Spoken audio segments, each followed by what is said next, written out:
چاہے اس کے پاس تو قرآن ہی رکھنے، چاہے حدیث پاک میں سینے میں بھی قرآن ہوگا تو وہ گمراہ ہوگا۔ کیا ہوگا؟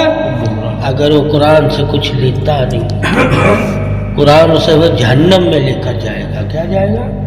جہنم میں۔ تو کیا ثابت ہوا کہ قرآن سب سے بڑا پیر ہے۔ کیا ہے؟ سب سے بڑا اللہ کے نبی کے بعد۔ کیا ہے؟ نبی کے اللہ کے نبی کے بعد سب سے بڑا رہنما کون ہے؟ قرآن۔ ٹھیک ہے؟ بالکل۔ اس کے ہوتے ہوئے بھی اگر لوگ گمراہ ہوتے ہیں تو پیر کیا کرے گا پھر؟ پیر تو قرآن کے برابر نہیں ہے نا۔ بالکل۔ اسی طرح پیر کے ہوتے ہوئے بھی کچھ لوگ گمراہ ہی رہتے ہیں۔ ٹھیک ہے؟ کیوں؟ پیر سے لیتے نہیں ہیں۔ ٹھیک ہے؟ اس لیے اللہ کے نبی نے فرمایا قرآن کے بارے میں، ٹھیک ہے، کہ یہ ہدایت کی کتاب ہے۔ ٹھیک ہے؟ جب اس کتاب سے تم نے ہدایت نہیں لی، ٹھیک ہے، تو کسی پیر سے تو کیا ہدایت لے لے گا؟ ٹھیک ہے؟ جب تو لینا چاہے گا تو اللہ تیری چاہت کو پسند کر کے تجھے اپنی چاہت عطا کر دے گا۔ ٹھیک ہے؟ تو جب تو لینا ہی نہیں چاہتا اللہ کی چاہت سے کچھ، تو اللہ کو بھی کوئی ضرورت نہیں ہے تیری۔ ٹھیک ہے؟ یہ انسان کے اندر چاہت کا معاملہ ہے سارا، کہ جس طرح کی اس کے اندر چاہت ہوگی اسی طرح کی وہ طلب رکھے گا، اور اپنی طلب سے وہ پہچانا جائے گا کہ یہ انسان کس طرح کا ہے۔ تو ثابت ہوا انسان کی طلب اس کی پہچان ہے۔ انسان کی طلب اس کی پہچان ہے، جس طرح کی اس کی طلب ہے اسی طرح کا وہ انسان ہے۔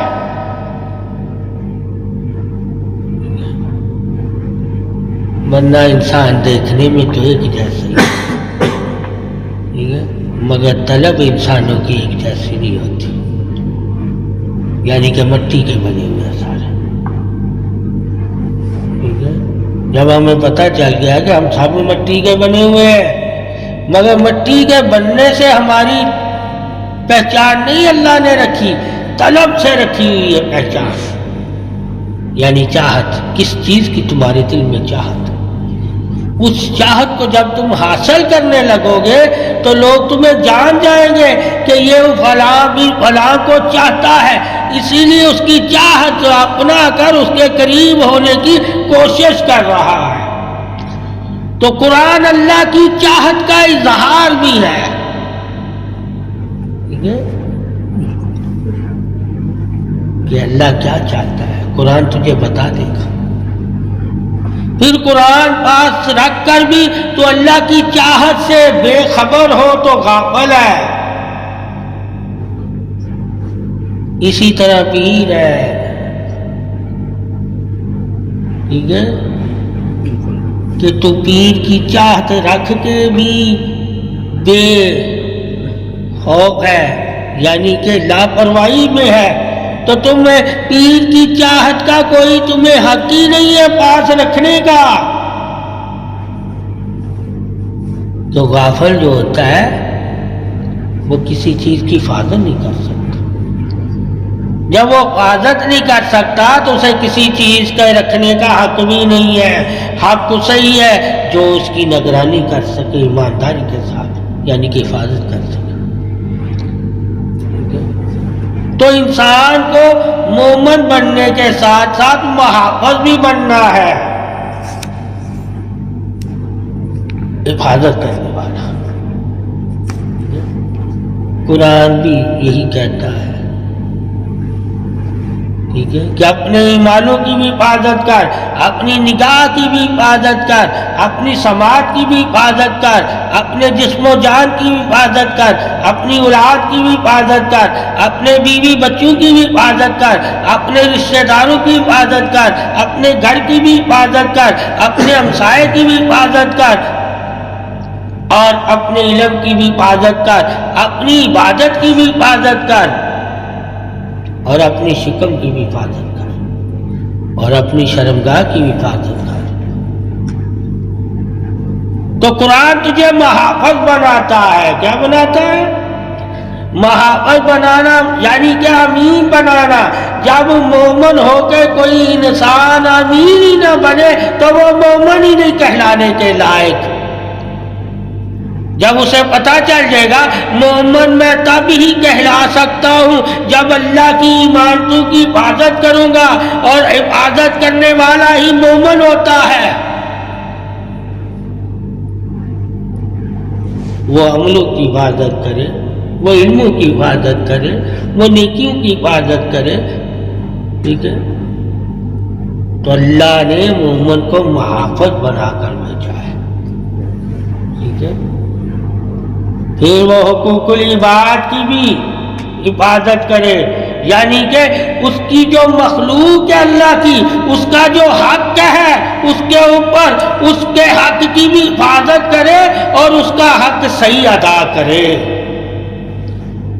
پھر مومن کو پتہ چلے گا مجھے اللہ نے کیوں انسان بنا کر مومن بنایا ہے، اور مومن بنا کر کیوں مجھے اپنی ایمانتیں دی ہیں، اور اپنی ایمانتیں دے کر کیوں مجھے امین کہا ہے،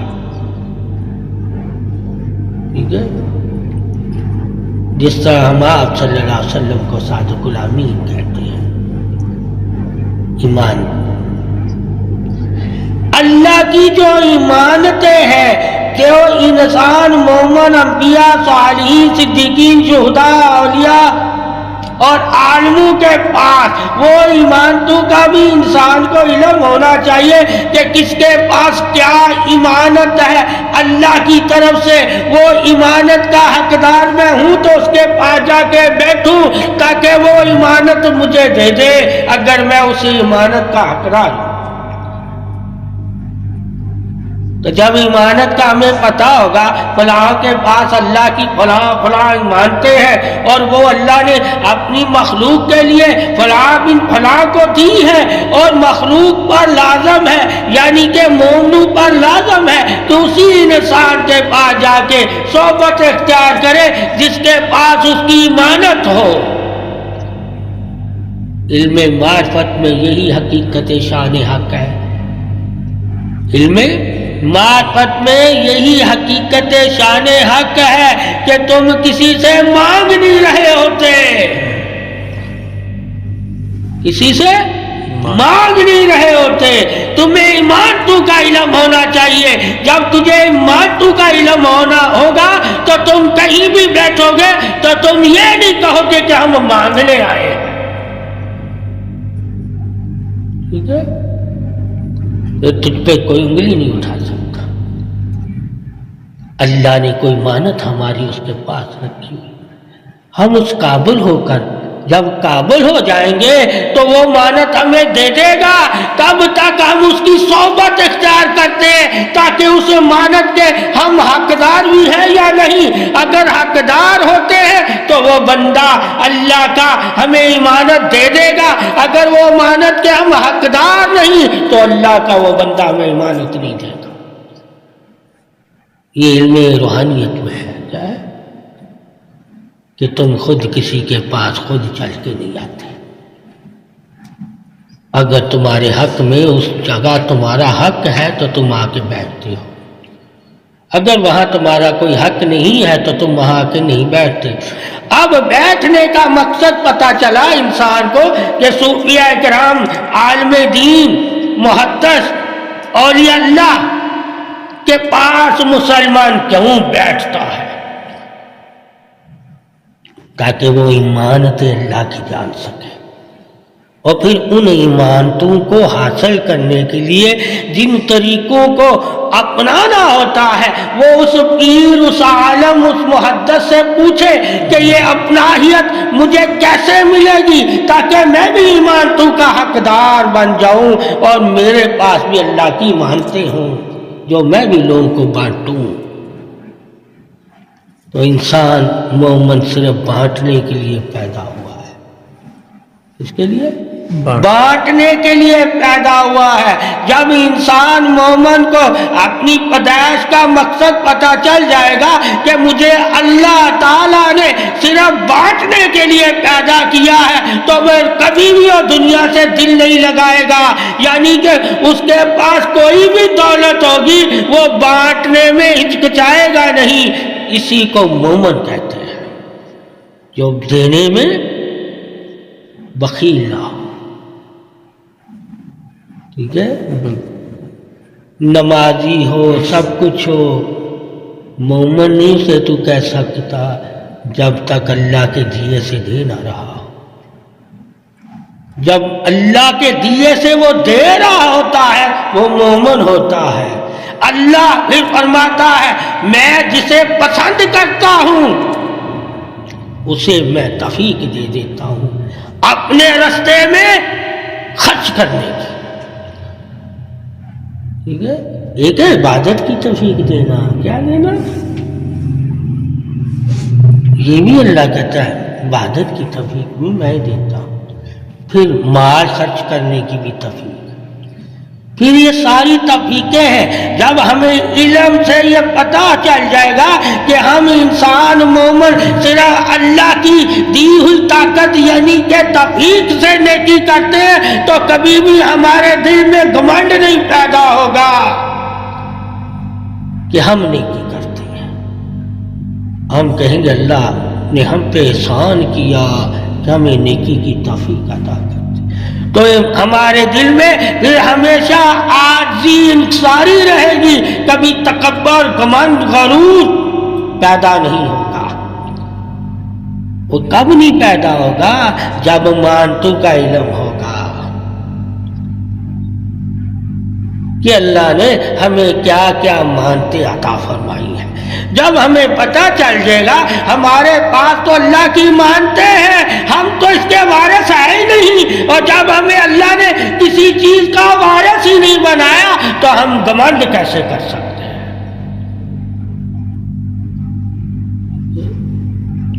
عارضی کیا ہے؟ عارضی دل بہلانے کے لیے تجھے اللہ نے عطا کیا ہے تاکہ تو سدا کی زندگی کو حاصل کر سکے۔ عارضی زندگی سے یعنی کہ عارضی جو مانتے تمہیں اللہ نے زندگی میں دی ہوئی ہے وہ سدا کی مانتوں سے کو حاصل کرنے کے لیے دی ہے، سدا کی مانتوں کو حاصل کرنے کے لیے دی ہے۔ وہی مومن ہے جو عارضی مانتوں سے سدا کی مانتوں کا طالب ہو جائے، یعنی کہ عارضی مانتے دے کر سدا کی مانت کو اپنا لے۔ اللہ پھر کہتا ہے پھر اس کی مانت میرے پاس محفوظ ہے، چاہے وہ نیکی کی صورت میں ہے، چاہے وہ حسن اخلاق کی صورت میں ہے، چاہے وہ عمل کی صورت میں ہے، چاہے وہ پرہیزگاری کی صورت میں ہے، چاہے وہ تقوی کی صورت میں ہے، چاہے وہ نور کی صورت میں ہے، چاہے وہ درجات کی صورت میں ہے، چاہے وہ قرب کی صورت میں ہے، وہ میرے پاس ہے۔ روز محشر میں انہیں دوں گا کہ یہ تمہاری مانتے میرے پاس تھے، کیونکہ تو نے دنیا میں میری مانت کا حق ادا کیا، آخرت میں میں تیری مانتوں کا حق ادا کروں گا۔ جس طرح تو نے میری مانتوں کو دنیا میں ضائع نہیں ہونے دیا، اسی طرح میں نے تیری مانتوں کو ضائع نہیں ہونے دیا، بڑھا دیا۔ تو بڑھنے کا مقصد کیا ہے کہ جب اللہ کی مانتوں سے دوسروں کے کام آتے ہو تو اللہ تجھے اور دے دیتا ہے، بڑھا دیتا ہے، دنیا میں بھی تجھے خزانے اور دے دیتا ہے تاکہ تم امین ہو، حق ادا کرتے ہو۔ جب اللہ کی مانتوں کا حق ادا کرو گے تو اللہ تجھے اپنی طرف سے اور عطا فرما دے گا اور اس کی رضا ہوگی۔ مانت سے جس نے اللہ کو راضی کر لیا وہی تو امین ہے، اور جو اللہ کی مانتوں سے اللہ کو راضی نہیں کیا وہی تو رسوا اور ذلیل ہے۔ اللہ نے انسان کو اس لیے مانتے عطا فرمائی تاکہ وہ میری دی ہوئی دولت سے مجھے راضی کر سکے۔ جب اللہ کی دی ہوئی دولت سے ہم اللہ کو راضی کرتے ہیں پھر ہم مومن ہیں، اور جب اللہ کی دی ہوئی دولت سے ہم دنیا حاصل کرتے ہیں تو ہم پھر دنیا دار ہیں، مومن نہیں ہیں۔ تو اللہ نے اس لیے ہر انسان کو سب سے بڑی مانت کیا عطا فرمائی؟ عقل۔ کیا؟ عقل۔ پھر اس کے بعد کیا؟ علم۔ عقل اور علم سب سے بڑی مومن کے پاس اللہ کی امانت ہے۔ اگر عقل اور علم سے اللہ کی تعریف ہی نہیں کرتا تو وہ جڑی بوٹیوں سے بھی کیا گزرا ہے۔ ٹھیک ہے؟ امانت تعریف کے لیے ہے۔ کیا ہے؟ امانت تعریف کے لیے۔ اللہ نے اسی لیے تجھے امانت دی تاکہ تجھے دیکھے کہ تو تعریف والا ہے یا نہیں۔ اگر تو تعریف والا ہوگا تو اس کی مانتوں کی حفاظت کرے گا، اور جو حق رکھتا ہے اس کی مانت کو حاصل کرنے کا پھر دین تجھے بتائے گا یہ لوگ ان مانتوں کے حقدار ہیں، انہیں حق دیا کرو۔ پھر تو ان کو تلاش کرے گا اور ان کو حق ادا کرے گا ان کا، اور حق ادا کر کے اللہ کا شکر کرے گا کہ اللہ تیرا شکر ہے کہ تو نے مجھے امانت دی، اس کا حق ادا کرنے کی توفیق بھی دی۔ اس لیے کہتے ہیں نیکی کرنا اللہ تعالیٰ کو سب سے زیادہ پسند ہے، کہ نیکی ہی تو امانت ہے، اور امانت کی حفاظت ہی تو نیکی ہے۔ ان لوگوں کی نیکیاں محفوظ ہیں جو اپنی نیکی کو ضائع نہیں ہونے دیتے، یعنی کہ اپنی نیکی کی حفاظت کرتے ہیں۔ حفاظت کرنے والے کو ہی محبت کہا ہے، اور محبت کو ہی امین کہا ہے، امین کو ہی سچا کہا ہے۔ یہ انسان کی پہچان ہے، عظمت کے ساتھ، فضیلت کے ساتھ، بزرگی کے ساتھ، تعریف کے ساتھ۔ اب انسان اپنی پہچان کس کے ساتھ کروانا چاہتا ہے؟ جس کے ساتھ وہ اپنی پہچان کروائے گا اسی کے ساتھ ہوگا۔ یہی اصل حقیقت ہے۔ تم جس کو پسند کرتے ہو، جس کے ساتھ اپنی تعریف چاہتے ہو، تم اسی کے ساتھ ہو۔ اگر اللہ رسول کے ساتھ ہوتے ہو تو پھر اسی طرح کرو جس طرح اللہ رسول تعریف کرتا ہے، جس طرح اللہ رسول نیکی کی دعوت دیتا ہے، جس طرح اللہ رسول تمہیں حق بتاتا ہے، جس طرح اللہ رسول مانتوں کو مانت کے پاس پہنچاتا ہے کہ جس کی مانت ہے اسے دے دو۔ تو تلاش کرنا پڑتا ہے۔ کیا کرنا پڑتا ہے؟ تلاش۔ جب اللہ نے تجھے کوئی دولت دی ہو، ٹھیک ہے، ورنہ تو تلاش کر ایسے لوگوں کو جن کے پاس اللہ کے خزانوں سے دولتیں ہو، تاکہ تمہیں علم ہو کہ یہ دولت کے خزانے ان کے پاس کیوں ہیں، تاکہ تم جان سکے کہ محافظ اللہ نے ان کو بنایا ہے۔ اب محافظ کیوں بنایا ہے؟ کہ اس کے خزانوں سے یہ لوگ کبھی بھی بے ایمانی نہیں کرتے، یعنی حق ادا کرتے ہیں اس کے خزانوں کا۔ جو اللہ کی دی ہوئی طاقتوں کا حق ادا کرتا ہے وہی امین ہے۔ جو اللہ کی دی ہوئی طاقتوں کا حق یعنی کہ خزانوں کا حق ادا کرتا ہے وہی امین ہے، اور جو اس کے خزانوں کا حق ہی نہیں ادا کرتا وہ نہ صادق ہے نہ امین ہے۔ انسان ہو سکتا ہے، اس لیے سب سے بڑا شرف ہی ایمان والوں کا سچا ہونا ہے، ایماندار ہونا ہے اور پاک ہونا ہے۔ پھر جا کے اللہ تمہاری باتیں محفوظ کرتا ہے۔ جب تم سچے ہوتے ہو، ایماندار ہوتے ہو اور پاک ہوتے ہو، یعنی کہ دل اپنے صاف کر لیتے ہو، تو اللہ تمہاری باتیں قبول کر لیتا ہے۔ جب تک صادق الامین کا لقب کے معنی نہیں تمہیں معلوم ہوں گے تم اللہ کی کوئی بھی عبادت قبول نہیں اللہ کی بارگاہ میں کروا سکتے.